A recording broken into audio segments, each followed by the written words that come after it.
और जिन्हें जाना है वो जब मैं बोला करूं तभी जाया करें। कभी कविता पढ़ने खड़ा हो तब ना जाए। गौरी भरत मिलाप मत करो, ये और चले जाएंगे।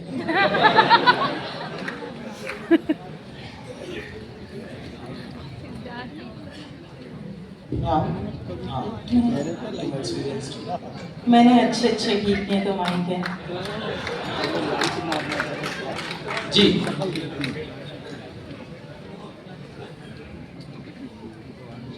रुकावट के जो पंछी हैं, मैं पर उनके कतर आई।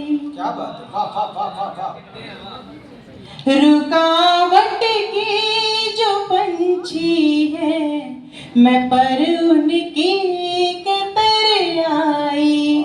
पलक अपनी बिछा दे तू, पलक अपनी बिछा दे तू, ले मैं तेरे शहर आई। पलक आभार। दूसरी पंक्ति पे आपने इतना साथ ही दिया है तो मुझे अब उम्मीद हो चुकी है चौथी पंक्ति पे पूरा सदन मुझे आवाज कराएगा कि हाँ मैं परायों के बीच नहीं अपनों के बीच आई हूँ। तब कहती हूँ, रुकावट के जो पंछी हैं, मैं पर उनके कतर आई। पलक अपनी बिछा दे तू, ले मैं तेरे शहर आई। नवाज़ा आपने ये क्या मुझे पुरज़ोर लहज़े में, लगा मुझको कि जैसे। क्या हुआ माइक को भाई?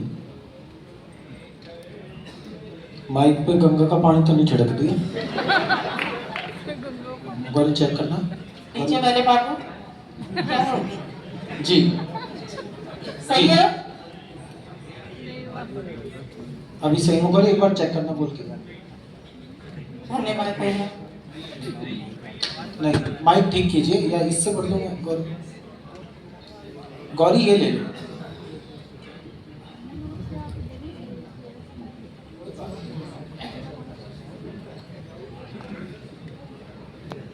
क्या मुझे पुरजोर लहजे में, लगा मुझको कि जैसे मैं तो अपने घर चली आई। बहुत बहुत धन्यवाद।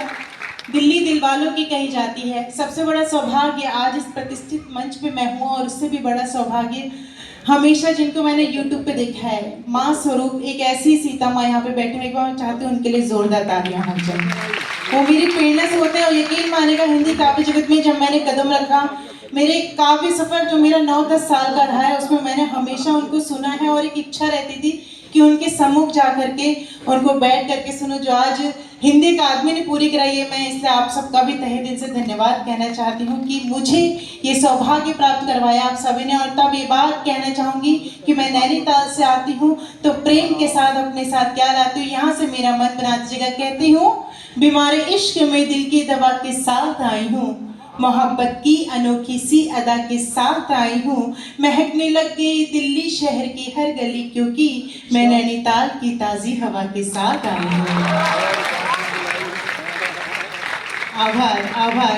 ऐसे ही मेरा मन बनाते रहेगा। बहुत थोड़ा समय मिला है और तब ये बात ज़रूर कहना चाहूँगी, गौरव भैया जो यहाँ थे अब नहीं रहे, मतलब आएंगे दोबारा, उनका कोटा पूरा हो गया इसलिए वो अभी दोबारा से रिचार्ज करने के लिए गए हैं। काफ़ी उन्होंने आपको आपके चेहरे पे मुस्कुराहट लाने की पूरी उन्होंने कोशिश की और आप काफ़ी देर के लिए तनाव मुक्त होकर के उन्हें सुन भी रहे थे। और मैं उनको ध्यान में रखते हुए इस मंच को उन्होंने जिस मुकाम पे पहुंचाया, तभी 4 पंक्तियां कहती हूँ क्योंकि कोरोना काल ने हमको ये ज़रूर सिखा दिया कि पैसे से सब कुछ खरीदना आसान है सिवाय मुस्कुराहट के। तभी बात कहती हूँ कि जहाँ दुश्वार है राहें वहीं आराम लिखा है, यूँ लगता है मोहब्बत का कोई पैगाम लिखा है, मैं अपना घर समझ करके चली आई यहाँ क्योंकि तुम्हारे दिल के दरवाजे पे मेरा नाम लिखा है। और इसीलिए एक छंद पढ़ के उस मुकाम तक पहुंचूंगी जिस संदेश के लिए आज का ये पावन मंच संजोया जाता रहा है और मेरे को यहाँ पे आदेशित किया गया है। तब कहती हूँ कि भांति भांति के लोग इस देश में रहते हैं। पीयूष मेरे भाई ने बहुत अच्छी बात कही थी,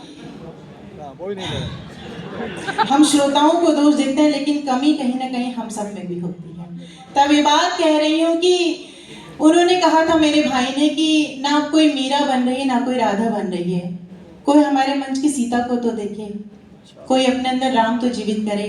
तब ये बात कहना चाहती हूँ कि वो मेरे पास आ जाता, दिवाली ईद बन जाती, अधर से चूम कर उसके मैं बांसुरिया से तन जाती। मैं दीवानी तो मीरा से बहुत पहले से हूँ, लेकिन अगर कान्हा कोई होता तो मैं राधा भी बन जाती। और तब ये बात भी कहना चाहूंगी आप सबका आशीर्वाद लेते हुए कि आपकी ये तालियां हमारे लिए क्या मायने रखती है, क्योंकि मंच पाया हर कलाकार आपसे ये चाहता है। इन सब की ओर से आपके सम्मान में 4 पंक्तियां पढ़ती हूँ। अब आप मेरे लिए नहीं, अपने सम्मान में हाथ खड़े कीजिएगा। मातृशक्ति को नमन करते पढ़ती हूँ कि ना फूलों में न कलियों में ना वो डाली में आती है, जो खुशबू माँ के हाथों से सजी थाली में आती है, जो खुशबू माँ के हाथों से सजी थाली में आती है। वो एक आवाज जो आती किसी मंदिर की घंटी से, वो एक आवाज जो आती किसी मंदिर की घंटी से, वही आवाज हमको आपकी ताली में आती है, वही आवाज हमको आपकी ताली में आती है। ताली में आती, ताली में आती, ताली में आती, ताली में आती है। सभी कुछ सूख जाता दिल से जो वो नम नहीं होती।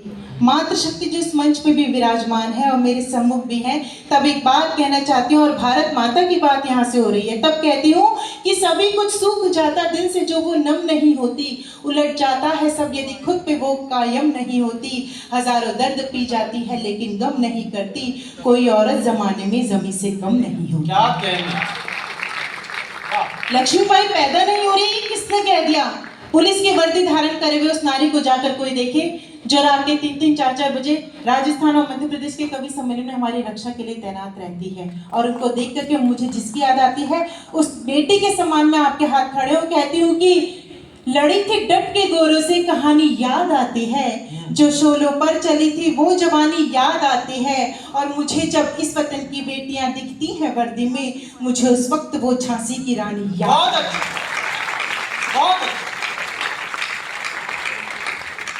और तब ये बात कहनी बहुत जरूरी है सौभाग्य पंच से कि जो जैसी दृष्टि रखे उसे वैसा जवाब देने की जरूरत हर बेटी को आ चुकी है। चाहे वो आप कोलकाता की घटना उठा के देख लीजिए, क्योंकि ये बड़े आश्चर्य की बात है कि कोलकाता में जिस नर्स के साथ वो घटना हुई थी, उस अपराधी की वकालत करने के लिए 11 वकील महिलाएं खड़ी हुई थी। इसलिए बेटी को केवल पढ़ाना नहीं बल्कि लड़ना सिखाना भी जरूरी हो गया है। इसलिए एक छंद भी पढ़ना चाहती हूँ। कृष्ण की निगाह से निहार जो तनिक भी तो सुध बुध भूल राधा रानी बन जाएगी। कृष्ण की निगाह से निहार जो तनिक भी तो सुध बुध भूल राधा रानी बन जाएगी। प्रेम भक्ति भावना में विष भी पिएगी हंस, गाएगी तो मीरा सी दीवानी बन जाएगी, गाएगी तो मीरा सी दीवानी बन जाएगी। देश पे को दृष्टि यदि डाली जो विदेशियों ने, रण बीच झांसी वाली रानी बन जाएगी, रण बीच झांसी वाली रानी बन जाएगी। गौरी तो है शिव की अनन्य सेविका परंतु, गौरी तो है शिव की अनन्य सेविका परंतु अस्मिता लुटेगी तो भवानी बन जाएगी।